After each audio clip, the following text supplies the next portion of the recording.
أعوذ بالله من الشيطان الرجيم.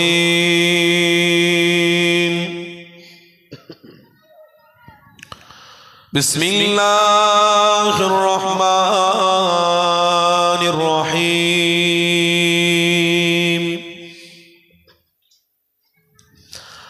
الحمد لله نحمده ونستعينه ونستغفره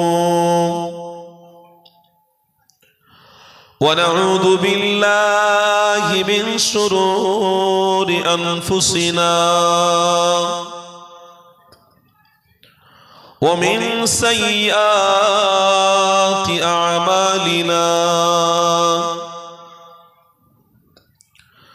من يهده الله فلا مضل له ومن يضلله فلا هادي له. ونشهد أن لا إله إلا الله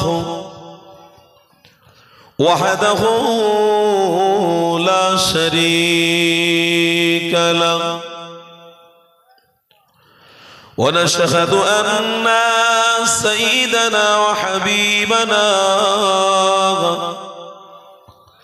ومولانا محمدا عبده ورسوله.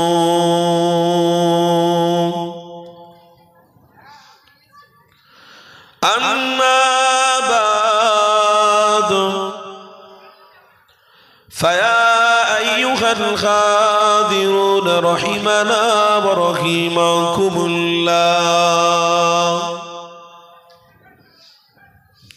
وقال الله تعالى في كلام المجيد والفرقان الحميد. إن الله وملائكته يصلون على النبي يا أيها الذين آمنوا صلوا عليه وسلموا تسليما. اللهم صل على سيدنا مولانا. आवाज दे, একটু आवाज दे, मोहब्बत সবাই পড়ো। وعلى سيدنا مولانا। ছোট্ট করে একটা হাদিস আপনাদেরকে শুনিয়ে দিই। দেখুন এই জায়গাটা আমাদের জন্য নাজাতের রাস্তা, নাজাতের জায়গা। আমি কি বললাম, আমাদের ধর্মের নাম হলো ইসলাম। ইসলামের কর্মকাণ্ড আমরা আজকের করতে বসেছি। অতএব আমাদেরকে দেখো তো, আমাদেরকে মনোযোগ সহকারে আজকের এই জায়গাতে সময় দিতে হবে। যারা এই জায়গায় মনোযোগ সহকারে নিজের মূল্যবান সময়কে মূল্যায়ন করতে পারবে, ইনশাআল্লাহ আশা করা যায় তাদের মৃত্যুটা ঈমানদার হিসেবে আল্লাহ কবুল করবে এবং তাদের মৃত্যুর সময়ে দোনো জাহানের সুলতানের সাথে আল্লাহ দিদার দিতে দিতে মৃত্যু দান করবে। আল্লাহকে সাক্ষী রেখে বলছি, ধর্মের নাম ইসলাম যখন, এই ইসলামের কর্মকাণ্ড আপনাদের গ্রামে করেছেন যখন, প্লিজ আপনারা মিস ইউজ করবেন না। আজকে আপনাদের কাজ, আপনাদের কারবার প্রায় সকাল থেকে নিয়ে সন্ধ্যা পর্যন্ত অনেক হয়েছে, অনেক কাজকাম করেছেন আপনারা। এই কিছুক্ষণের জন্য আপনি যদি আপনার স্ত্রী থেকে, আপনার বাচ্চা থেকে, আপনার কুটুম আত্মীয় স্বজনের থেকে ত্যাগ করে যদি ইমানি মাহফিলে সময় দিতে পারেন, বিশ্বাস করুন আল্লাহ চাইলে 70 বছর নফল ইবাদতের সওয়াব আল্লাহ নামে আমলে লিখে দেবেন। যেমন সাহাবারা বিবি বাচ্চা সবকিছু ত্যাগ করে রাসূলুল্লাহর ভালোবাসায় তেনারা জীবনকে উৎসর্গ করে দিয়েছিলেন, তেমনি আপনিও যদি কিছুক্ষণের জন্য আজকের দিনে আপনার স্ত্রী, আপনার বন্ধু, আপনার আত্মীয় স্বজনকে সবাইকে ত্যাগ করে বলবেন, বাপ এসেছেন আপনারা আমার বাড়িতে মেহমান হয়ে, ঠিকই কথা, খাওয়া দাওয়া করুন, সব করুন, কিন্তু আজকের দিনে ঈমানের ব্যাপার হয়ে গেছে, আল্লাহ তার রসুলের ব্যাপার হয়ে গেছে, এখানে আমি আর ঘরে বসে থাকতে পারবো না, আজকের দিনে আমি মুরগির রান খেয়ে আনন্দ করতে পারবো না, আজকের দিনে আমি গল্প করতে পারবো না, কেন?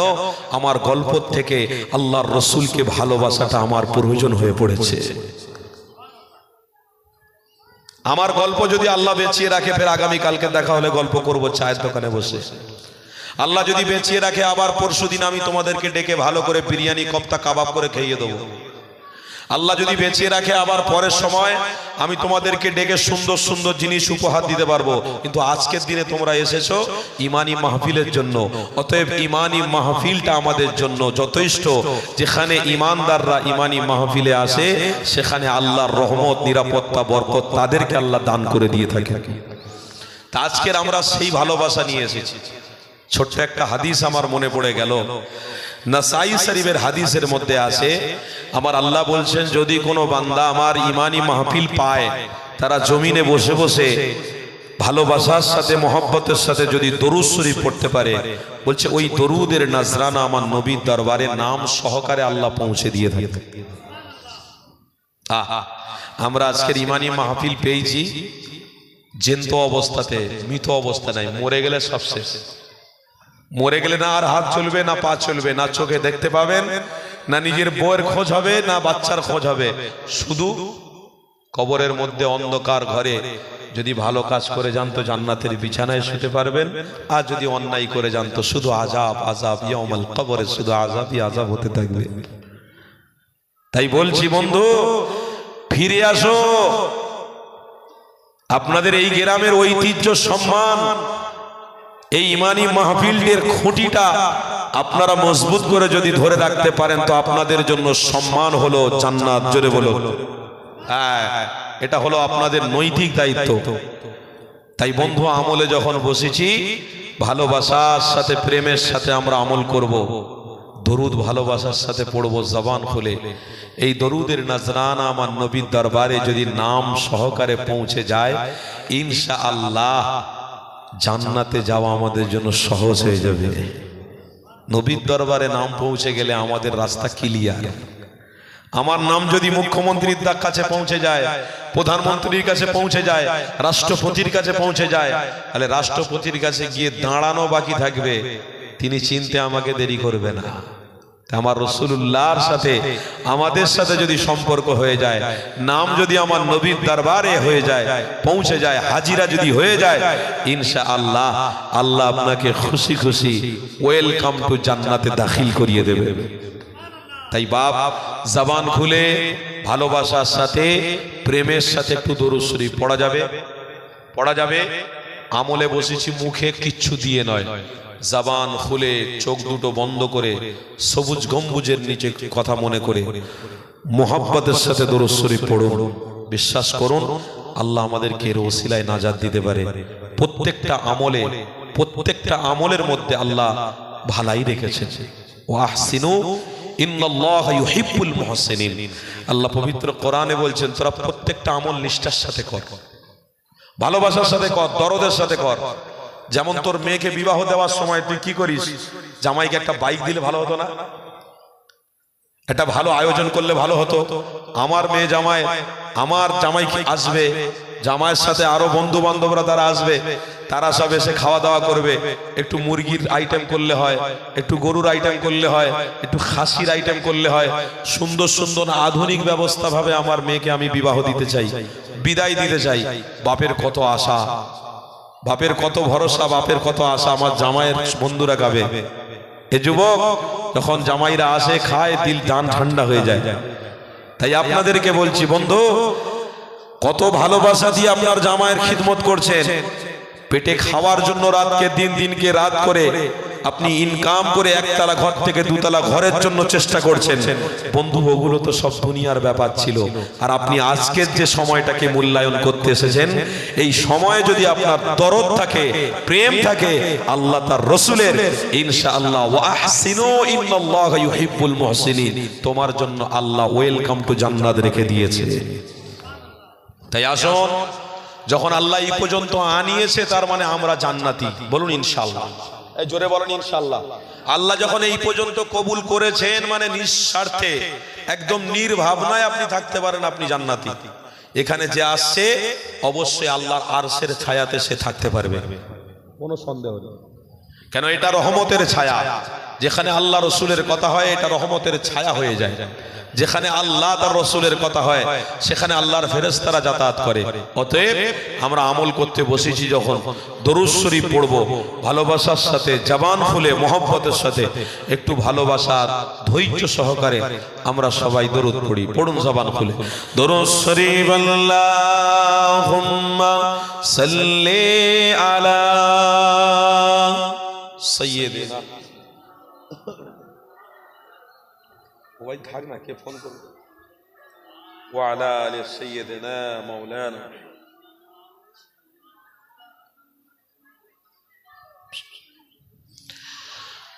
ও শহরে মুহাব্বত जहां मुस्तफा है, वही घर बनाने को दिल चाहता है। बोलो ना सुभान अल्लाह। वो शहरे मोहब्बत जहां मुस्तफा है, वही घर बनाने को दिल चाहता है। वो सोने से कंकर, ओ चांदी से माटी, नजर में बसाने को दिल चाहता है। जिहादे मुहब्बत की आज गूंजी, जिहादे मुहब्बत की आज गूंजी, कहा हंसला ने ए दुल्हन से अपनी इजाजत अगर दो, तो जामे शहादत लबों पे लगाने को दिल चाहता है। बोलूं ना सुभान अल्लाह। लबों पे लगाने को दिल चाहता है। उस शहरे मोहब्बत जहां मुस्तफा है, वही घर बनाने को दिल चाहता है। अल्लाहुम्मा सल्ली अला सय्यिदिना মাওলানা। এ বাবু একটু গরম পানি দেবে তো, একটু গরম পানি একটু দেবে তো। ওয়া আলা আলি সাইয়্যিদিনা। দেখা দাও রাসূলুল্লাহ তুমি, কাঁদে আশিকো তোমার, আছো শুয়ে মদিনায় তুমি, ঢেকে নাও রওজা তোমার। বলুন না সুবহানাল্লাহ। দেখা দাও রাসূলুল্লাহ তুমি, কাঁদে আশিকো তোমার, আছো শুয়ে মদিনায় তুমি, ঢেকে নাও রওজা তোমার। রাসূলুল্লাহ কি হবে উপায় আমার, রাসূলুল্লাহ কি হবে উপায় আমার। মরণের চিঠি যখন আসবে আমার,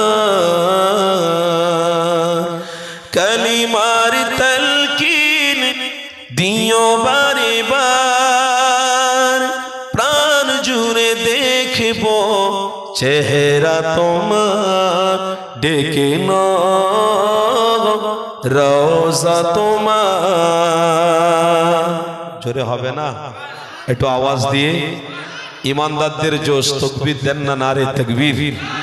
মাশাআল্লাহ, আল্লাহ কবুল করেন। আর একটু ভলিউম বাড়ান, শয়তান তাড়াতে হবে। নারে তাকবীর। সিলসিলায়ে হক মুজাদ্দিদে জামান, মাসলাকে মুজাদ্দিদে জামান, নারে তাকবীর। দেখা দাও রাসূলুল্লাহ তুমি, কাঁদে আশিক তোমার, আছো শুয়ে মদিনায় তুমি, ডেকে নাও রওজা তোমার। তোমার দেশে যায় কত আশিকান, এ অধম পড়ে আছি বাংলা ওয়াতান, যেতে পারলাম না আমি দেশেতে তোমার, ডেকে নাও রওজা তোমার। আরো হবে না যদি? ডেকে নাও রওজা তোমার। রাসূলুল্লাহ কি হবে উপায় আমার। রাসূলুল্লাহ কি হবে উপায় আমার। দেখা দাও রাসূলুল্লাহ তুমি, কাঁদে আশিক তোমার, আছো শুয়ে মদিনায় তুমি, ডেকে নাও রওজা তোমার। আল্লাহুম্মা সাল্লি আলা সাইয়্যিদিনা মাওলানা মুহাম্মদ ওয়া আলা মৌলানা। মোহব্বতে সিকি লা ইলাহা ইল্লাল্লাহ, লা ইলাহা। আরো জোরে আওয়াজ দিয়ে লা ইলাহা, জোরে জোরে লা ইলাহা ইল্লাল্লাহ, লা ইলাহা ইল্লাল্লাহ, লা ইলাহা ইল্লাল্লাহ মুহাম্মাদুর রাসূলুল্লাহ। হাসবি রাব্বি জাল্লাল্লাহ, মা ফি কলবি গায়রুল্লাহ, নূর মুহাম্মদ সাল্লাল্লাহ, হক লা ইলাহা ইল্লাল্লাহ, লা ইলাহা ইল্লাল্লাহ, লা ইলাহা ইল্লাল্লাহ, লা ইলাহা। জোরে জোরে সবাই পড়েন পড়েন পড়েন, জোরে জোরে আরো আওয়াজ দিয়ে। মোহব্বতে লা ইলাহা ইল্লাল্লাহ, লা ইলাহা ইল্লাল্লাহ, লা ইলাহা ইল্লাল্লাহ মুহাম্মাদুর রাসূলুল্লাহ। আল্লাহুম্মা সাল্লি আলা সাইয়্যিদিনা মাওলানা মুহাম্মদ ওয়া আলা আলিহি মাওলানা। বলেন সকলে সাল্লাল্লাহু তাআলা আলাইহি ওয়াসাল্লাম। وقال الله تعالى في كلام المجيد والفرقان الحميد وكذبوا بآياتنا كذابا وكل شيء أحصيناه كتابا وقال النبي صلى الله عليه وسلم ومن ستر مسلما ستر الله في الدنيا والآخرة বলুন সকলে আলহামদুলিল্লাহ। আমার আব্বা ভাইরা,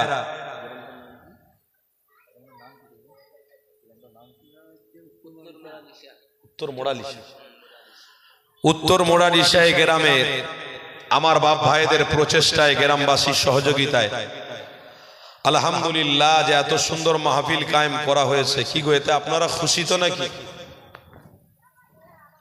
উত্তম আমল করতে এসেছেন আপনারা। আপনারা কোন নবীর উম্মত সর্বপ্রথমে বলুন তো বাপ? নবীর নাম জানেন না? মুহাম্মাদুর, সবাই বলুন মুহাম্মাদুর রাসূলুল্লাহ। সবাই জানেন তো নাকি? ভাই একটা কথা বলতে বলতে আমার এখানে একটা কথা মনে পড়ে গেল। পাক সার্কাসের একটা ছোট বাচ্চা হাফেজ হয়েছে, জানেন? ছেলেটা কোরআন পড়তে এসেছে, 4-5 জন মিলে কোরআন পড়ছে। কোরআন শরীফ পড়া হয়ে গেল, খুব সুন্দর তেলাওয়াত করলো। 4-5 জন মিলে ধরলাম, বাবু তুমি প্রথম কলেমাটা বলো তো। প্রথম কলেমাটা বলছে, হুজুর তো কই শেখায় না আমাদের। তারপরে বলছে তোমার নবীর নামটা বলো তো। বলে ওটা তো হুজুর শেখায় না। দ্বিতীয় কলেমা শাহাদা, কি বলো তো বাবু। বলে ওটা তো হুজুর শেখায় না। কোরআন পড়ছে খুব সুন্দর। কথাটা মাথায় নিতে হবে। আগে গোড়াটা ছেড়ে দিয়ে আগাটা ধরে ফেলেছে। বাপ আজকের ইমানি মাহফিলে আমরা এসেছি, এটা আমাদের চোখে হয়তো মনে হচ্ছে যে সব মাহফিল টাহফিল করে আর লাভ কি হচ্ছে। সেই যা হচ্ছে হচ্ছে সব এই মাহফিল কেন্দ্রিক। মেলা হচ্ছে, মেয়েরা আসছে, কুটুমরা আসছে, খাওয়া দাওয়া হচ্ছে, আনন্দ হচ্ছে। তো এসবের দায়িত্ব কি হুজুরের না আপনাদের? আপনাদের মেয়ে তো তারা, আপনাদেরই তো ছেলে। ছোট ছোট মেয়েরা ঘুরছে রাস্তায়, এটা কাদের মেয়ে? আমার মেয়ে না আপনাদের মেয়ে? আপনার স্ত্রী, আপনার মেয়ে। তারা আপনার মেয়ে, আপনার ছেলে, আপনার কথা শোনেন। আপনি কেমন গার্জেন বাপ? আপনি কেমন ইসলামের অনুসারী? অতএব আপনাকে মনে করতে হবে এই সমস্ত মাহফিল, কিছু কিছু মানুষ মনে করে করা বা ওখানে গিয়ে বসা এসব বেকার, কিচ্ছু নয়, কোনো লাভ হবে না। এসব বন্ধ করে দিলে কিছু মানুষের খুব ভালো হবে। তা আমি বলছি ভাই, বন্ধ করতে কমিটি ভাইরা আর এসব করিস নি। এই গ্রামে যখন বড় বড় ডিজে নিয়ে আর মাইক নিয়ে আর হারাম জিনিস মুখে নিয়ে আপনার ঘরের ছেলেরা হারাম জিনিস পান করে আপনার ঘরে ঢুকবে, তখন খুব মজা লাগবে। তাই এই সমস্ত গ্রামের মাহফিলগুলোকে উৎসাহিত করতে হয়। কাদেরকে? মুরব্বীদেরকে। আগে মুরব্বীদেরকে উৎসাহিত করতে হয়। এ ভাই মোবাইল তুলুন, সামনে থেকে তোলো না। তোলার ইচ্ছা হয় সামনে থেকে তোলো, ওদিক থেকে তোলো না, অসুবিধা আছে জানেন না। বশির ভাই একটু দেখবেন চারদিকে, আধ ঘন্টা ঠিক করেন, লোক চলে আসলে তারপর তুলুক, গিয়ে অসুবিধা নেই। কথা বুঝলেন? এই সমস্ত কাজে আগে মুরব্বীদেরকে উৎসাহিত করতে হয়। মুরব্বীরা যখন এই সমস্ত কাজকে সাপোর্ট করবে, তখন দেখবেন অটোমেটিকলি আপনার ঘরের বাচ্চাটা এসব কাজগুলোকে প্রাধান্য দেবে। আর আপনার ঘরের বাচ্চারা এসব কাজগুলোকে যখন প্রাধান্য দেবে, তখন আল্লাহর কাছে একবার আপনারা শুকরিয়া আদায় করবেন। আল্লাহ, আল্লাহুম্মা লাকাল হামদু ওয়া লাকাশ শুকর।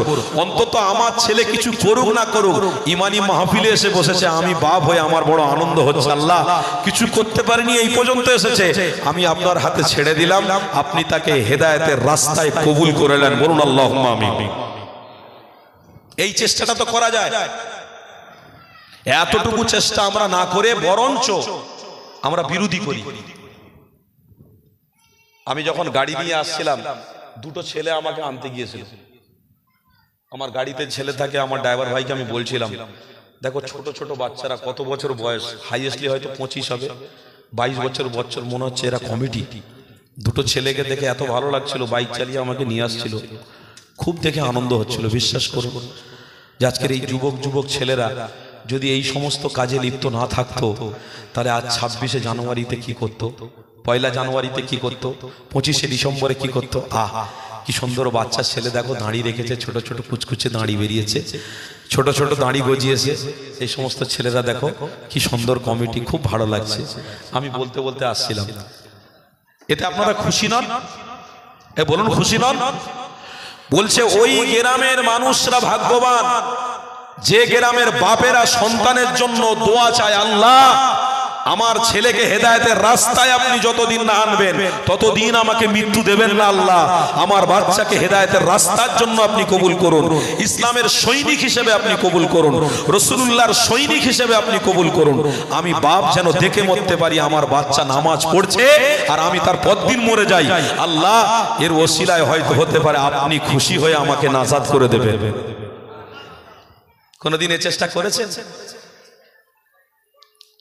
খাওয়ার সময় মোবাইল, ঘুমানোর সময় মোবাইল, রাস্তায় চলতে চলতে মোবাইল, নামাজ পড়তে পড়তে মোবাইলে ফোন এসে গেছে, নামাজ ছেড়ে দিয়ে মোবাইলে কথা হচ্ছে। বড় আফসোস লাগে, কষ্ট লাগে। আল্লাহ পবিত্র কোরআনে স্পষ্ট ভাষায় বলেছেন, বান্দারে তোরা পৃথিবীতে এসেছিস আমার দয়াতে। কার দয়াতে গো? এই ছোরে বলুন, কার দয়া? কার দয়া? পৃথিবীর কোন রাষ্ট্রনায়ক, পৃথিবীর কোন বৈজ্ঞানিক, পৃথিবীর কোন সায়েন্স, পৃথিবীর কোন গবেষক, তাদের দয়াতে আমরা এখানে বাস করছি না। আমাদের বাবা গেলে সম্পত্তি নয়, যা কিছু আল্লাহ তৈরি করেছে, ওয়াসিআ কুরসিয়্যুহুস সামাওয়াতি ওয়াল আরদ ওয়ালা ইয়াউদুহু হিফযুহুমা ওয়া হুয়াল আলিয়্যুল আযীম। আল্লাহ বান্দাদের জন্য তৈরি করেছে, আমরা ছাত্তার বান্দা। আমরা আজকের মাহফিলে বসে যদি আল্লাহর নাম না নিতে পারি, তো এরকম অধায়া, এরকম অপায়া মরে যাওয়া ভালো, মরে যাওয়া ভালো। বেঁচে থেকে লাভ কি আছে? আরে নামে মুসলমান নিয়ে মরে গেলে আল্লাহ জান্নাত দেবে না, নাজাত দেবে না। মনে রাখবেন ভালো করে। আপনার নাম ডাক্তার হতে পারে, মাস্টার হতে পারে, প্রফেসর হতে পারে, তো হয়েছে তো কি হয়েছে? আপনি মুসলমান হতে পারেন, এই মুসলমান হয়েছেন ঠিকই কথা, এই মুসলমান নামের ওসিলায় আল্লাহ যে আপনাকে জান্নাত দিয়ে দেবে অত সহজ নয়। মান জাদ্দা ওয়াজাদা। রাসূলের সাহাবী আবু বকর রাসূলুল্লাহর চেহারা দেখেছে, ইসলাম গ্রহণ করেছে। আবু বকর বলছে, আরে হাবিবের চেহারার থেকে আর ভালো চেহারা পৃথিবীতে কারোর হতে পারেনি। আমি আবু বকর রাসূলকে ভালোবেসেছি। আল্লাহ বলছে আমি আবু বকরকে জান্নাতি বলে কবুল করে নিয়েছি। উমরে ফারুক আমার রসুলকে মার্ডার করতে যাবে, শেষ করে দেবে, সেই উমরে ফারুক রাসূলুল্লাহর কদম মোবারক ধরে হাউমাউ করে কাঁদছে। হাদিস যে উমরে ফারুক এসে আমার রাসূলুল্লাহর চেহারা মোবারক দেখে বলেছিল, এই পৃথিবীর জালেমরা যতদিন উমর ফারুক বেঁচে থাকবে ততদিন সিংহার মতন বেঁচে থাকবে, সিংহর মতো, বাঘের মতো গর্জন দিয়ে থাকবে। কেন? আমি ইসলামের সৈনিক, আমি রাসূলুল্লাহর হাতিয়ার, আমি রাসূলুল্লাহর একজন সৈনিক। আমি উমরে ফারুক বলে যাচ্ছি, যে ইসলাম আগে জানতাম না, বুঝতে পারিনি, আজ থেকে আমি রাসূলুল্লাহর চেহারা মোবারক দেখে ইসলামের কোনো সন্দেহ নেই, আল্লাহর মনোনীত ধর্ম ইসলামের মধ্যে আজ থেকে দাখিল হয়েছি। এটাই সত্য, এটাই সত্য, এটা কোনোদিন মিথ্যা নয়। আমার আল্লাহ বলছে, হাবিব উমরকে বলে দেন আমি জান্নাতি বানিয়ে ফেলেছি। উসমানে গনির এত বড় মাল দাওলাত, এত সম্মান, এত ইজ্জত, উসমানে গনির কোনো অভাব ছিল না। যে উসমানে গনি আমার রাসূলুল্লাহর কদমে গিয়ে হাজির হয়ে গেছেন, কান্নাকাটি করছেন, হুজুরের মোবারকে হাত দিয়ে উসমানে গনি আমার রাসূলুল্লাহর চেহারা মোবারকের দিদার করছেন। আমার আল্লাহ বলছেন, হাবিবকে নাকি জানিয়ে দেন উসমানকে আমি আল্লাহ জান্নাতি বলে কবুল করে নিয়েছি। তবে পিছনে একটা শর্ত আছে। উসমানের শর্ত, উমরে ফারুক হুজুরের শর্ত, আবু বকর সিদ্দিকের শর্ত, হযরতে যায়েদ রাদিয়াল্লাহু তাআলা আনহুর শর্ত, হযরতে জাবির রাদিয়াল্লাহু তাআলা আনহুর শর্ত, হযরতে হানজালা রাদিয়াল্লাহু তাআলা আনহুর শর্ত, হযরতে আমিরে হামজা রাদিয়াল্লাহু তাআলা আনহুর শর্ত। শর্ত কি? জীবন যদি থাকে রাসূলের জন্য থাকবে, জীবন যদি চলে যায় যে নবীর কদমে চলে যাবে। তারা বলছে জীবন দেবো রাসূলের কদমে, আর আমরা বলছি জীবন দিতে হয় মেলাতে ঘুরে ঘুরে ওইখানে মরে যাবে। জীবন যদি কেটিয়ে তা কাটাতে হয়, বাঁচতে যদি হয়, তাহলে নারী দেখে দেখে আমরা বেঁচে থাকবো। তার ঘরের মেয়েকে দেখবো, তার ঘরের মেয়েকে দেখবো, তার ঘরের মেয়েকে দেখবো, এনার মেয়েকে দেখবো, সব মেলাতে এক জায়গায় হাজির হবে। আর আমরা পুরুষ মানুষ, আমরা জিন্স স্যুট পরে থাকবো, ভালো পোশাক পরে থাকবো, আর মেয়েদের পিছনে পিছনে পিছনে পিছনে ঘুরবো, তাদেরকে দেখবো। এই করতে করতে আমরা জীবন কেটিয়ে দেবো।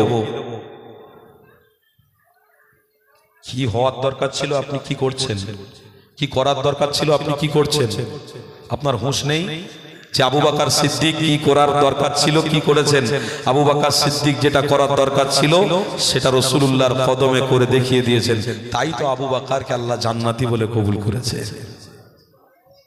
আমরা এমন একটা মুসলমানের ঘরে জন্মগ্রহণ করেছি যে মুসলমানের বাচ্চার কানে যদি মাইকে আওয়াজ যায়, যে কোরআনের আওয়াজ যায়, হাদিসের আওয়াজ যায়, তারপরেও কিন্তু মুসলমান ক্ষান্ত হয়ে বসে থাকে, হ্যাকাতেগিরি করে বসে থাকে। ধর্মিয়া মোবাইলে ভালো ভালো হুজুররা সব ওয়াজ করছে, কে হুজুর কি হুজুর, ওখানে বসে বসে ওয়াজ শুনতে হবে? আমার থেকে বড় ওয়াইজিন কেউ আছে রে? আমি যা ওয়াজ করে দেবো তোদের পাগল করে দেবো। মোবাইলে সব বড় বড় হুজুরদের ফ্যান ফলোয়ার, সব বিশাল বড় বড় হুজুর ওয়াজ করছে, জলসায় হুজুররা দাওয়াত করেছে। কি ওয়াজ করবে ওরা, কি বলবে? আরে ভাই আমরা কিচ্ছু বলতে পারবো না, অন্তত এতটুকু বলতে পারবো, আল্লাহর শুকরিয়া আদায় করতে পারবো। আমরা কিছু বলতে পারবো না, দরুদ শরীফটা পড়াতে পারবো। এটার জন্যও তো আল্লাহকে খুশি করা যায়, এটা করেও তো আমার রবকে খুশি করা যায়। তাহলে এতটুকু করার মন মানসিকতা তো হুজুররা করছে, আপনারা করছেন, তাহলে আপনি কেন বিরোধী করছেন? মোবাইলে ওয়াজ শুনে শুনে আপনি বলছেন কে হুজুর কি ওয়াজ করবে। আর মোবাইলে ফ্যান ফলোয়ার এত হয়ে গেছে, যার ওয়াজ শুনে সেই ব্যক্তিটা এলমের এত অহংকার, এত গরম, মাইকে মুখ দিয়ে কথা বলতে বলতে হঠাৎ করে ইংরেজি ভাষায় বক্তৃতা দেয়, তো ইংরেজি ভাষায় কথা বলতে বলতে বলতে হঠাৎ করে বলছে কাউ ম্যান। কাউ মানে কি? কি বলে? গরু। ম্যান মানে কি? মানুষ। আমার রাসূলকে বলছে গরুর রাখাল। জোরে বলুন নাউজুবিল্লাহ, এই জোরে বলুন নাউজুবিল্লাহ। তাদের ওয়াজ শুনে গোমরা হয়ে যাচ্ছে, তারা এই সমস্ত মাহফিলে আসবে? আসবে? তাদের দয়া লাগবে, ভালোবাসা তাদের হবে, অন্তরে বসবে? জীবনে নয়। তারা যে ফ্যান ফলোয়ার, যে ওয়াজ শুনছে, তারা ইংরেজি ভাষায় কথা বলা ওয়াজ শুনছে, আরবিতে কথা বলা ওয়াজ শুনছে। আর আমরা বাঙালি মানুষ, মাঝে মাঝে একটু আরবি দেবো, একটু বাংলায় কথা বলবো। হুজুর ইংরেজিতে কথা বলতে পারবেন? আমি ভাই পারি না, তবে কিছুদিন আগে একটু বিদেশে জলসা করতে গিয়েছিলাম। প্রায় বিদেশে একটু বাইরে জলসা করতে যায়, আল্লাহ নিয়ে যাচ্ছে, এটা আমার এলমের কৃতিত্ব নয়। তো যখন প্লেনে উঠেছি ভাই, উঠে দেখি না সেই হাফ প্যান্ট পরা মেয়ে ছেলেরা, আপনারা যারা প্লেনে সফর করেছেন আপনারা নিশ্চয়ই জানেন, হাফ প্যান্ট পরা মেয়ে ছেলেরা চা দিচ্ছে, হাফ প্যান্ট পরা মেয়ে ছেলেরা খাবার দিচ্ছে। ওখানে ছেলেদের কোনো চান্স নেই, সব মেয়েরা সব আপনাদের ইয়ে করবে, খিদমত করবে, কথা বুঝলেন? তো সেই জায়গাতে আমি তাদের মুখ থেকে শুধু শুনছি ইউজ মি। মেয়েদের মুখের কথা শুনে তো মাথা খারাপ হয়ে যাচ্ছে রে বাবা। ইউজ মি, কথায় কথা ইউজ আই এম হেল্প, কিছু লাগবে হেল্প, ইউজ মি। আমার পাশে একজন বলেছিল, আমাকে বলছে use me I am toilet. বললাম ভাই কি রে, জানি না আমি, মূর্খ টুর্খ লোক, শুধু ঘন ঘন ইউজ মি বলে খোঁচা মারে কেন? বলে কি বলে, কি মাথায় ঢোকে না। তারপরে দেখছি ওরে বাপ রে বাপ, ইংরেজি তো ভরিয়ে ফেলেছে। আর সেই সমস্ত প্লেনে উড়ে উড়ে আমার হুজুররা সব, হ্যাঁ আমার পাশের দেশে যে একজন আছে হুজুর বাবা, ইংরেজি বলতে বলতে এখন এলমের এত গরম, ওরে বাপ রে বাপ। কাউ ম্যান মানে গরুর ভিখারি আমার নবী, জোরে বলুন, গরুর রাখাল, জোরে বলুন নাউজুবিল্লাহ, জোরে বলুন না নাউজুবিল্লাহ। অত সহজ? আমার বাপকে যদি কেউ এইরকম ভাষায় কথা বলে আমি ছেড়ে দেবো, ঘাট ধরবো না? এই আমার বাপের বিরুদ্ধে কথা বললি কেন? না ওটা নবী, তো নবীর ব্যাপার অনেক দূরের ব্যাপার, তো ও নবীর ব্যাপার ছেড়ে দাও দেখিনি। আরে তোমার বাপ আমাকে বাঁচাতে পারবে না, আমার বাপ আমাকে বাঁচাতে পারবে না, না আমার বাপকে বাঁচাতে পারবো, তিনি আমাকে বাঁচাতে পারবে। মা আমাকে না বাঁচাতে পারবে, আমি মাকে বাঁচাতে পারবো। কারোর কারোর কোনো সাহারা থাকবে না, একমাত্র আল্লাহর কাছে গ্রহণযোগ্য সাহারা হিসেবে আল্লাহ কবুল করবে, সেটা হলো মুহাম্মদুর রাসূলুল্লাহ। আরেকটু মহব্বতে বলুন। সেই রসুলের বিরুদ্ধে কথা বলবে আর তাদের ওয়াজ শুনবো আমরা মোবাইলে। যদি ঝোঁক থাকে ইমানি মাহফিলে বসে বসে একটু দরুদ শরীফ পড়ে যাও, আল্লাহ চাইলে ক্ষমা করে দেবে। যদি একান্ত আল্লাহকে খুশি করতে চাও তো মসজিদে গিয়ে একটু সেজদা দিয়ে দাও, আল্লাহ চাইলে তোমার ওই এক সেজদার ওসিলায় নাজাত করে জান্নাতি বানিয়ে দেবে। মোবাইলে ওয়াজ শুনেবে, তাহলে মোবাইলটা এখন দলিল হয়ে গেছে, মোবাইলটা এখন মানুষের কাছে গ্রহণযোগ্য হয়ে গেছে। এখন আমি আপনাকে বলছি, এই মোবাইলে একজন নামাজ পড়ছে আর আপনি দেখছেন, নামাজ এদিকে হয়ে গেল, কি গো আপনি মোবাইলে নামাজ পড়া দেখে দেখে কি আপনার নামাজ হয়ে গেল? কেন? আপনি মোবাইলে ওয়াজ শুনে যখন বলছেন এই বক্তাটা ভালো, ওই বক্তাটা ভালো, আর আপনি ওই মোবাইলে নামাজ দেখে দেখে আপনি বলছেন যে আমার নামাজ হয়ে গেছে। কেন ভাই? মসজিদের দরকার ছিল না, মাদ্রাসার দরকার ছিল না, ইমানি মাহফিলের দরকার ছিল না। মোবাইল দলিল নয়, মোবাইল আমাদের জন্য দলিল নয়, আমাদের জন্য দলিল হলো আল্লাহর নবী, নূর নবী মুহাম্মদ আরবি সাল্লাল্লাহু আলাইহি ওয়াসাল্লাম। তিনি আমাদের অন্তরে বিরাজমান করবে, তিনি আমাদের অন্তরে জায়গা পাবে, থাকবে। যার অন্তরে নবী আছে তার অন্তরটাকে আল্লাহ ইমানের নূর দিয়ে ভরিয়ে রাখবে। আর একটু মহব্বতে বলুন। তাহলে আসেন একটু আলোচনার দিকে যাই। কেননা নবী আমাদের 1000 বছর আগে সাহাবাদেরকে কি জানিয়েছিলেন? এ বাবা সাহাবারে, আমি রাসূলুল্লাহ তোমাদেরকে জানিয়ে দিলাম, খবরদার পৃথিবী জমিনে আল্লাহ আমাকে রাসূল হিসেবে পাঠিয়েছে। 1,24,000 পয়গম্বর মূলত পৃথিবী জমিনে এসেছে একটাই কারণে, আল্লাহর বান্দা বান্দিরা আল্লাহর দাসত্বটা করে নেয়, আল্লাহর দিকে যাদের ফিরে আসতে পারে। 1,24,000 পয়গম্বর দিয়ে তোমাকে আমাকে জান্নাতি বানাবে বলে, তোমাকে আমাকে নাজাত দিয়ে আল্লাহ তোমাকে উত্তম জান্নাতের ব্যবস্থা করে রেখেছে বলে 1,24,000 পয়গম্বর 2,24,000 পয়গম্বর না পাঠিয়েছিল। আমার আল্লাহ সর্বশেষে নবী মুহাম্মদ আরবি সাল্লাল্লাহু তাআলা আলাইহি ওয়াসাল্লামকে পাঠিয়েছে। আমার আল্লাহ জানাতে লেগেছে, এই পৃথিবীর মানুষের আমি আমার হাবিবুল্লাহকে পাঠিয়েছে। আমার হাবিবুল্লাহকে মহব্বত কর, হেদায়েতের নূর আমি আল্লাহ তোদের দিলেতে ভরে দেব। তোরা হেদায়েতের নূর যদি না পাস, রাসূলুল্লাহ থেকে যদি দূরে সরে যা, আমার হাবিব থেকে যদি দূরে সরে যা, তাহলে তোদের অন্তরে হেদায়েতের নূর থাকবে না। আমার আল্লাহ নবী কি জানাতে লেগেছে? কোরআন রয়েছে, এ দুনিয়ার মানুষেরা, ইন্নাল্লাযীনা কাফারু ওয়া মাতু ওয়া হুম কুফফারুন উলাইকা আলাইহিম লানাতুল্লাহ। আল্লাহ কোরআনে জানাতে লেগেছে, আমি আল্লাহ পাক আমার হাবিবকে দুনিয়া জমিনে পাঠালাম, হেদায়েতের নূর দিয়ে আমার হাবিবকে পাঠিয়েছে, হেদায়েতের রাস্তার জন্য পাঠিয়েছে। আল্লাহর কোরআন জানাতে লেগেছে, ইন্নাকা লা তাহদি মান আহবাবতা ওয়ালাকিন্নাল্লাহ ইয়াহদি মান ইয়াশা। আমি আমার হাবিবকে হেদায়েতের রাস্তায় পাঠিয়েছে। ওরে আমার বান্দারে, ওরে আমার বান্দিরে, এই হেদায়েতের রাস্তায় যদি তোরা থাকে, আমি আল্লাহ তোদেরকে কবুল করে নেব। আর হেদায়েতের রাস্তা যদি তোরা ছেড়ে দিস, আমি আল্লাহ ইন্নাল্লাযীনা কাফারু কাফির বানিয়ে দেব। আমার পক্ষ থেকে বদদুয়া তোদের উপরে থাকবে। আমার রাসূলুল্লাহ জানাতে লেগেছে, এ আমার উম্মতি রে, আমি রাসূলুল্লাহ আমি কাউকে কাফির হতে দেব না। আমি নিজে মার খেয়ে রক্ত ঝরিয়ে নেব, আমি নিজে রক্ত ঝরাবো, আমি নিজে দাঁতকে শহীদ করে দেব। আমার একটা উম্মত কাফির যেন না হয়ে যায়, আল্লাহর বদদুয়া প্রাপ্ত যেন না হয়ে যায়। আমি রাসূলুল্লাহ, আমার আশা আমার প্রত্যেকটা উম্মত আমার সাথে জান্নাতি হয়ে যাবে। আরো জোরে বলুন, কার আশা গো? কার আশা? কথা বুঝতে পারছেন না আপনারা? কার আশা? নবীর আশা, আমার উম্মত জান্নাতি হবে। জোরে বলুন। আর উম্মতের আশা কি? আমি ভালো একটা বাইক চড়বো। উম্মতের আশা কি? শুধু ঘন ঘন মেয়েদের সাথে সম্পর্ক করব। উম্মতের আশা কি? ভালো সুন্দর একটা বিল্ডিং তৈরি করব, তাতে যত কষ্ট হয় করব। উম্মতের আশা কি? আমার বউকে, আমার মাকে, আমার বাপকে বড় ছোট ভাষায় কথা বলবো। উম্মতের আশা কি? আমার ইচ্ছা মতো আমি চলবো, সেটা আমার ব্যক্তিগত ব্যাপার। ওসব ইসলাম আমি বুঝি না। এটা উম্মতের আশা। আর নবীর আশা কি? এই বলো, নবীর আশা কি? যে আমার উম্মত জান্নাতে যাবে। কেন আল্লাহ নিজে বলেছেন, হাবিব আপনাকে আমি এত ভালোবাসি, কুনতুম খায়রা উম্মাহ, আপনার জন্য আপনার উম্মতদেরকে আমি সর্বোত্তম উম্মত লাকাব দিয়েছি, সর্বোত্তম উম্মত লাকাব দিয়েছি।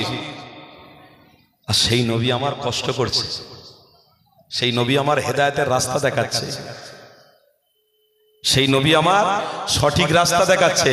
আর উম্মত মুসলমানের ঘরে জন্মগ্রহণ করে, মুসলমানের ঘরে জন্মগ্রহণ করার পরেও তাদের মধ্যে একবারও চেতনা আসেনে, একবারও লা খৌফ আসেনে, আল্লাহর ভয় আসেনে যে আল্লাহ এই দুনিয়া জমিনে তো আপনার দয়াতেই রয়েছি, আপনার ডাকেও তো আবার দুনিয়া ছেড়ে চলে যেতে হবে। আল্লাহ থাকতে তো কিছুদিন এসেছি, জানি না কতদিন বাঁচবো, জানি না কতদিন আপনি পৃথিবীতে রাখবেন, এসেছি আপনার দয়াতে। আল্লাহ আজ থেকে নিয়ত করছি, আমার ঘর, আমার বাড়ি, আমার থাকার বাসস্থানের থেকে আমার সব থেকে উত্তম জিনিস হলো আমার দিলে মোহাম্মদ রসুল বসিয়ে ফেলা। কেন? আমার মৃত্যুর সময় যদি দোনোজাহানের সুলতানের সাথে দিদার হয়ে যায়, তো আমার জান্নাতে বিছানা, কবরের মধ্যে জান্নাতের বিছানা আল্লাহ আপনি বিছিয়ে দেবেন, নাজাত হয়ে যাবে, মুক্তি হয়ে যাবে। কি গো, আপনাদের কষ্ট হচ্ছে নাকি? অসুবিধা হচ্ছে না? এ ভাই মুরব্বি দাঁড়িয়ে আছেন কেন? বসেন না, চেয়ার আছে ওইখানে, চেয়ার নিয়ে বসেন।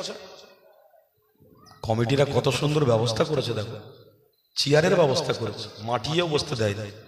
আহা, তারপরেও দেখো আমাদের কতটা দুর্বলতা, তারপরেও দেখো আমরা কতটা পিছনে চলে গেছি। আমি বলে দিয়ে যাচ্ছি, আমার পরে ভাইজান হুজুর উঠবেন, আর তারপরে মাওলানা ইয়াকুব সাহেব উঠবেন। আমি বলে দিয়ে যাচ্ছি, কেন সব হুজুরের থেকে বড় হুজুর এখন তাবারুক হুজুর। ওই তাবারুক যখন দেওয়া হবে, দেখবেন একটাও সিট খালি থাকবে না, সবার কানে কানে কানে কানে ফোনে ফোনে খবর হয়ে যাবে, তাড়াতাড়ি চলে আয়, মাল এবার খেয়ে দিয়ে আমাদের পায়খানা করতে হবে, চলে আয়। মূলত আপনারা আমল করতে বসেছেন, এই এখন যে সময়টা আপনারা ব্যয় করছেন, এটা মূলত আমল হচ্ছে। বলুন সুবহানাল্লাহ, বলুন সুবহানাল্লাহ। বিশ্বাস করুন, আপনারা এই যে সময়টা দিচ্ছেন, এই যে প্রথম সময়টা দিচ্ছেন, এটা আল্লাহকে খুশি করার জন্য এসেছেন। কথা ঠিক না? কথা ঠিক না বল? এখন কি তাবারুক দেবে? এখন কি চা দেবে? আপনি কাউকে দেখানোর জন্য এখানে এসেছেন নাকি যে আমার জামাই দেখবে, আমার মেয়ে দেখবে, গ্রামবাসী দেখবে? কারো দেখানোর দরকার নেই। আরে ভাই, আপনি মরে গেলে আপনার স্ত্রীটা প্রত্যেক দিন আপনার জন্য যে সুন্দরভাবে বিছানা বিছিয়ে দিত, সেই বিছানা থেকে আপনাকে 1 মিনিটও হবে না বার করতে দেবে। প্রত্যেক দিন আপনি ঘুমানোর সময় আপনার স্ত্রী কি করত? বালিশের ওয়ারটাকে পাল্টে দিত, চাদরটাকে নতুন ভাবে বিছিয়ে দিত। আমার স্বামী ঘুমাবে, আমার বাচ্চা ঘুমাবে, আমি ঘুমাবো, সেই ঘুমটা আলাদা থাকবে। আর যেদিনে আপনার চোখ পুরোপুরি বন্ধ হয়ে যাবে, নিঃশ্বাস পুরোপুরি বন্ধ হয়ে যাবে, ওই ঘুমটা কিন্তু আলাদা হবে। ওই ঘুমটার পিছনে কেউ তাকাবে না, ওই ঘুমটাকে কেউ স্বীকার করে নেবে না। ওই ঘুমটাকে সবাই বলবে, যা এই ঘুমটা তো শেষ হয়ে গেল, আর নেই, একে আর রেখে আমারও কোনো লাভ নেই, এর সাথী হয়ে আমারও কোনো লাভ নেই। অতএব আপনার বন্ধু, আপনার নিজের স্ত্রী, আপনার নিজের কলিজার টুকরা বাচ্চা, আপনার ছেলে, আপনার মেয়ে, আপনার জামাই, সবাই বলবে তাড়াতাড়ি খাটিয়ায় তোলো, তাড়াতাড়ি খাটিয়ায় তোলো।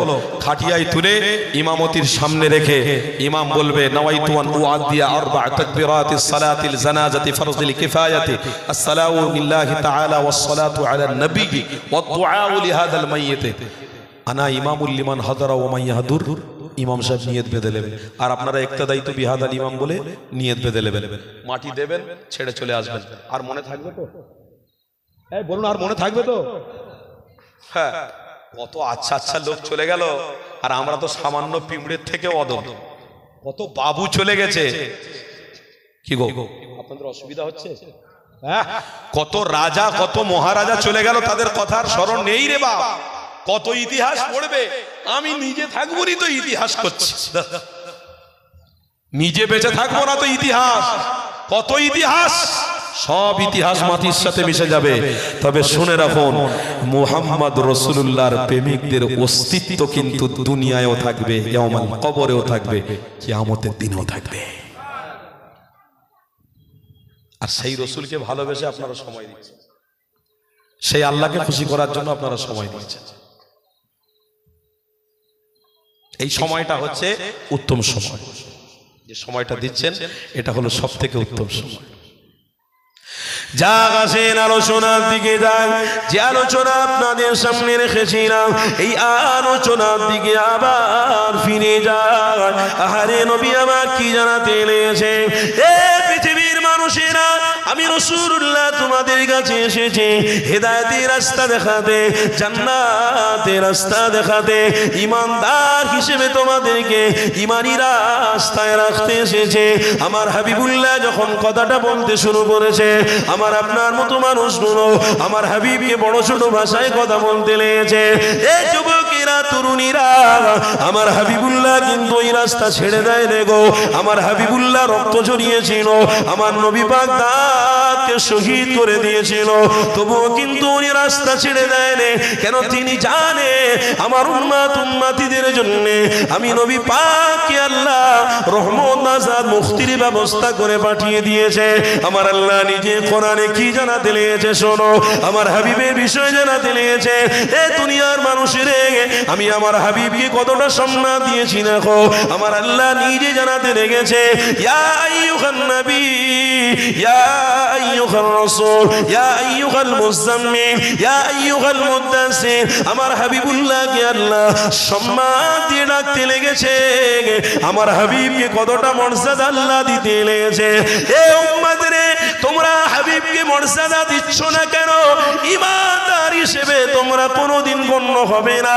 ঈমানি মাহফিল যদি তোমাদের কাছে গ্রহণযোগ্য না হয়, ঈমানি মাহফিল যদি তোমাদের জন্য ভালো না হয়, ঈমানি মাহফিল যদি তোমাদের ভালো না লাগে, মুহাম্মদ রাসূলুল্লাহর সাথী তোমরা হতে পারবে না। কেন? আমার আল্লাহ জানাতে লেগেছে, আমার হাবিবকে আমি আল্লাহ মুদ্দাসসির বলে ডেকেছি, আমার হাবিবকে আমি আল্লাহ সম্মান দিয়ে ইয়া আইয়ুহান নবী, ইয়া আইয়ুহার রাসূল বলে ডেকেছি, ইয়া আইয়ুহাল মুযাম্মিল বলে ডেকেছি। আমার হাবিবকে আমি আল্লাহ সম্মান দিয়েছি, তোমরা কেন আমার হাবিবকে সম্মান দেবে না? আমার হাবিবকে সম্মান যদি দাও, আমার হাবিবকে যদি মহব্বত করো, আমি আল্লাহ তোমাদের জন্য নাজাতের ব্যবস্থা করে রেখেছি। আরো জোরে বলো, এ যুবক তরুণীরা, আল্লাহ নবী জানাতে লেগেছে, এ পৃথিবীর মানুষেরা, আমি আল্লাহ তোমাদেরকে জানিয়ে দিলাম, মা কানা মুহাম্মাদুন আবা আহাদিম মিন রিজালিকুম ওয়ালাকিন রাসূলুল্লাহ, ওয়ালাকিন রাসূলুল্লাহর মানে আমার হাবিবকে আমি আল্লাহ তোমাদের জন্য রহমত, নিরাপত্তা, নাজাত দিয়ে পাঠিয়েছে। আমার হাবিবের ওসিলায় তোরা দোয়া চাইলে আমি আল্লাহ ওই দোয়াটাকে কবুল করে নেব। আমার হাবিবের ওসিলা দিয়ে মিজানের পাল্লায় তোরা পাস হয়ে যাবি। আমার হাবিবের ওসিলা দিয়ে তোরা ফুলসিরাতের রাস্তাটা পার হয়ে যাবে। আমার হাবিবের ওসিলা দিয়ে আমি আল্লাহ তোদের জান্নাতি বানিয়ে দেবো। একটাই কারণ হলো মুহাম্মদুর রাসূলুল্লাহ। নবী নবী নবী নবী নবী ছাড়া আমি আল্লাহ চিনি না, নবী ছাড়া আমি আল্লাহ তোমাদের মুক্তি দেবো না, নবী ছাড়া আমি আল্লাহ তোমাদের নাজাত দেবো না। তাহলে আমার হাবিবকে আল্লাহ রাসূলুল্লাহ বানিয়েছে, আমার হাবিবকে আল্লাহ জানিয়ে দিয়েছে আমার হাবিব হলো রাসূলুল্লাহ। মুসা নবী রাসূলুল্লাহ নয়, ইদ্রিস নবী রাসূলুল্লাহ নয়, হযরতে ঈসা নবী রাসূলুল্লাহ নয়, হযরতে আদম নবী রাসূলুল্লাহ নয়, হযরতে ইদ্রিস নবী রাসূলুল্লাহ নয়, হযরতে দাউদ নবী রাসূলুল্লাহ নয়, হযরতে সুলাইমান নবী রাসূলুল্লাহ নয়।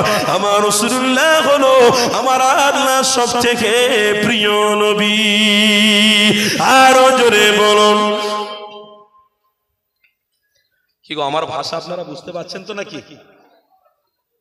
কথা ঠিক লাইনে আছে তো?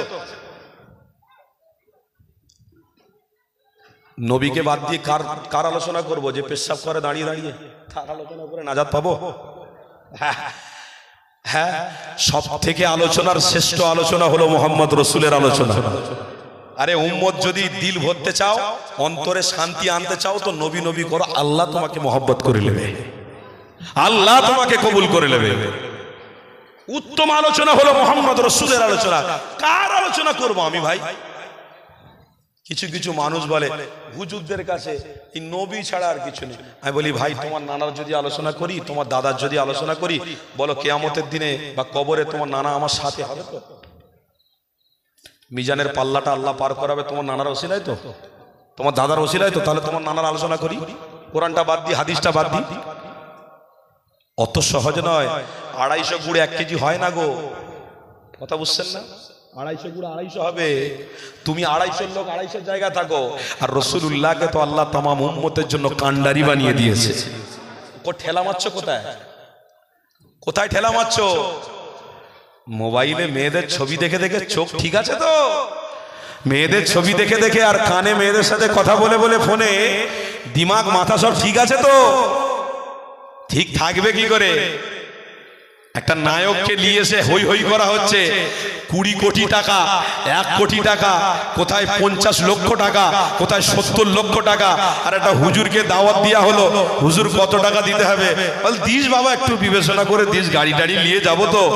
তারপরে হাদিয়া দেওয়া, হুজুর একটু কম হয়ে গেছে, কমিটি অসুবিধার মধ্যে পড়ে। তাও হুজুর কিচ্ছু বলে না, মেনে নেয়। আর যারা নায়ক নায়িকাদের নিয়ে আসতে যাচ্ছ, আগে পেমেন্ট কর, তারপরে যাব। আগে মাল ফেল, তারপরে তামাশা দেখাবো। মাল ফেলবি নি, তামাশা দেখাতে পারবো না।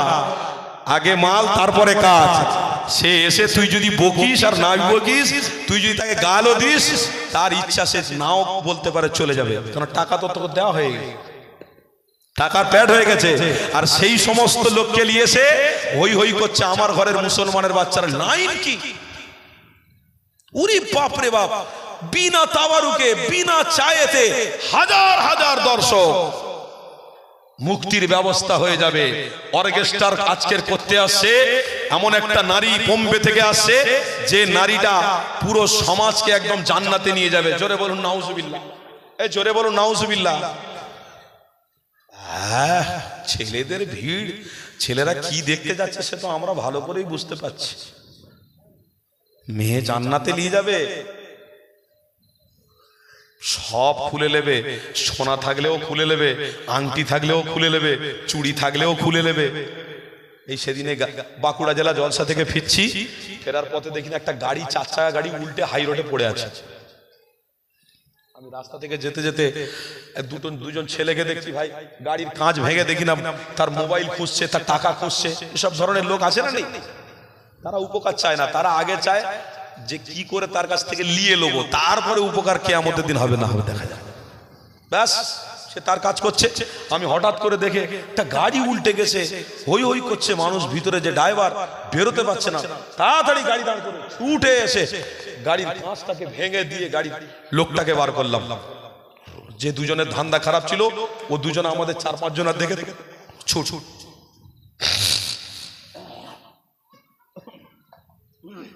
4-5 জনের দেখে ও ছুটে পেলিয়ে গেছে।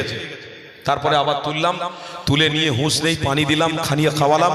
তারপরে মোবাইল, তার ডায়েরি, আপনার মানি ব্যাগ সবকিছু নিয়ে তার হাতে সহি সালামতে তুলে দিলাম। তার বাড়িতে ফোন করে দিলাম, কথা বললো। লাস্টে আমার মাথায় টুপি দাঁড়ি দেখে বলল যে আপনি একটা মুসলমান ব্যক্তি, আপনি একজন মুসলমান, আমি একজন হিন্দু। ভাই আপনার ভালোবাসাতে আমি মুগ্ধ হয়ে গেলাম। আপনার ভালোবাসা দেখে আজ আমি খুব আৎফুল্লিত, আমি আনন্দিত হচ্ছি। আমি সত্যি বিশ্বাস করুন যে আজকের বেঁচেছি হয়তো তার কারণ হচ্ছে আপনি। আমি বললাম না, মালিক কোনো ওসিলা করে হয়তো আল্লাহ আপনাকে বাঁচিয়েছে, মালিক কোনো ওসিলা করে আপনাকে বাঁচিয়েছে। তো সুতরাং আমার বলার উদ্দেশ্য হচ্ছে, দেখুন মানুষ যখন অ্যাক্সিডেন্ট করে, মানুষ যখন মরে যায়, সে নায়ক হোক আর নায়িকা হোক, যখন সে চলে যাবে তার গলার হাত থাকলেও সব খুলে নেবে, তার হাতে আংটি থাকলেও খুলে নেবে, তার শরীরে যা থাকবে সব খুলে নেবে। সে হিন্দু হোক, মুসলমান হোক, খ্রিস্টান হোক, সাদা কাপড়টা দেবেই দেবে। কথা ঠিক না ভুল বলছি? সাদা কাপড় দেবেই দেবে। আর সাদা কাপড়ের ভিতরে যদি দেখা যায় একটা সোনার চকচকে আংটি আছে, ও বাপ রে বাপ, যে তার সাথে থাকবে সে আগে টার্গেট করবে। কেউ দেখছে না কি বল দেখিনি, মালটাই খুলে নি। ছোটবেলায় আমি দেখেছি, যখন ছাত্র জীবনে মাদ্রাসায় পড়তাম, আমার ঠিক মাদ্রাসার পাশে একটা শাসন ছিল, শ্মশান, যেখানে পোড়ানো হয়। কথা বুঝছেন? তো হিন্দু ভাইদের রেওয়াজ হলো মরে গেলে তাদের ওই টাকা পয়সা যা কিছু থাকে একটা ভাঁড়ে করে নিয়ে 3টে 4টে ভাঁড় থেকে দিয়ে বিছানা পিছানা সব নিয়ে ওখানে পুড়িয়ে দিয়ে তারা চলে আসে। আর মুসলমানের বাচ্চারা কোথা থেকে এখন খবর পেয়েছে জানো, সব পুড়িয়ে দিয়ে যেই চলে আসে এর আগে ভাঁড় টাড় খুলে নিয়ে যা টাকা সব বিড়ি খেয়ে সিগারেট খেয়ে ফুরোচ্ছে। আর আমরা মাদ্রাসার 3তলা ছাদের উপর থেকে দেখি মাথা খারাপ, এরা করে কি রে? বাচ্চা ছেলে তো না, আমরা কিছু বলতে পারছি না কিছু করতে পারছি। আমি বলি ওগুলো কি ব্যাপার রে? একটা দোস্তর সাথে দেখা হলো, ওই দোস্তকে জিজ্ঞাসা করছি, হ্যাঁ রে দোস্ত, তার আবার নাক কাটা, কথা বুঝলেন, দাঁত বেরিয়ে রয়েছে। আমি বলি হ্যাঁ রে, তোর একে নাক কাটা আর তুই গিয়ে সে মরা শাসনে গিয়ে ওই কোটোয় দেখি না ঢিল মারলি, গেলি, কি পেলি বল দেখিনি? বলে ভাইরে আল্লাহর কি রে বলছি, এত এত টাকা ওদের ভিতর থাকে জানিস, যখন যাই না মরে গেলে আমরা খোঁজ রাখি ওই টাকাটা পাওয়ার জন্য। একে তো গরিবের ছেলে, ঢাক পাক করে একটু সিগারেট বিড়ি গাঁজা ফাঁজা টেনে লো, ওই নিয়ে চলে যাবে। বলে বলিস কি, ওদের টাকা থাকে? বলে হ্যাঁ রে ভাই, আমি 3-4 জায়গায় করেছি এইগুলো। তার মানে বুঝছে, সে মরে গেছে চলে গেছে, তার সামান্য জিনিস নিয়ে ঝুলিয়ে দিয়েছে দুনিয়ার মানুষের লোভ দেখো তার পিছনে। তার মানে মানুষ লুভি, মানুষ অর্থের লুভি, মানুষ ভালো থাকার লুভি, মানুষ গাড়ির লুভি, মানুষ বাড়ির লুভি, মানুষ নারীর লুভি। আর আমার রাসূল বলছে, এ পৃথিবীর মানুষ, লোভটাকে ত্যাগ করাই হলো শয়তানের সাথে যুদ্ধ করা। জোরে বলুন। কোরআন বলছে, ইন্নাল্লাহা ইউহিব্বুত তাওয়াবিন ওয়া ইউহিব্বুল মুতাতাহহিরিন। তোরা যতদিন বেঁচে থাকবি আমার রাসূলুল্লাহর হেদায়েতের রাস্তায় থাক, তওবা কর, আমি আল্লাহ তওবার দরওয়াজা খুলে রেখেছি। ইন্নাশ শাইতানা লিল ইনসানি আদুউম মুবিন। শয়তানের ওয়াসওয়াসা থেকে তোরা দূরে থাক। তাহলে শয়তানের বিরুদ্ধে যুদ্ধ করা হলো, আর শয়তানের বিরুদ্ধে যুদ্ধকারীদেরকে আমি আল্লাহ জান্নাতি বানিয়ে দেব। এই দুনিয়ার লোভ যে ত্যাগ করতে পেরেছে বাপ, সেই আবু বকর সিদ্দিকীর সাথী হয়ে জান্নাতে যেতে পারবে। দুনিয়ার লোভ যে ত্যাগ করতে পেরেছে সে উসমানে গনি হুজুরের সাথী হয়ে জান্নাতে যেতে পারবে। জোরে বলুন, জোরে বলুন। আমরা জান্নাতে যাওয়া আমাদের ইচ্ছা আছে না নাই? সকলের আছে তো? তাই রহমতের ছায়া এসেছে তো। ইমানের জোশে একবার তাকবীর দেন, দেখিন শয়তান তাড়াতে হবে। নারে তাকবীর। সিলসিলায়ে হক মুজাদ্দিদে জামান, সিলসিলায়ে হক মুজাদ্দিদে জামান, সিলসিলায়ে হক মুজাদ্দিদে জামান, দাদা পীরের হক সিলসিলা। নারে তাকবীর, নারে তাকবীর। আলহামদুলিল্লাহ, খুব ভালো লাগছে। আসুন না একটু আমার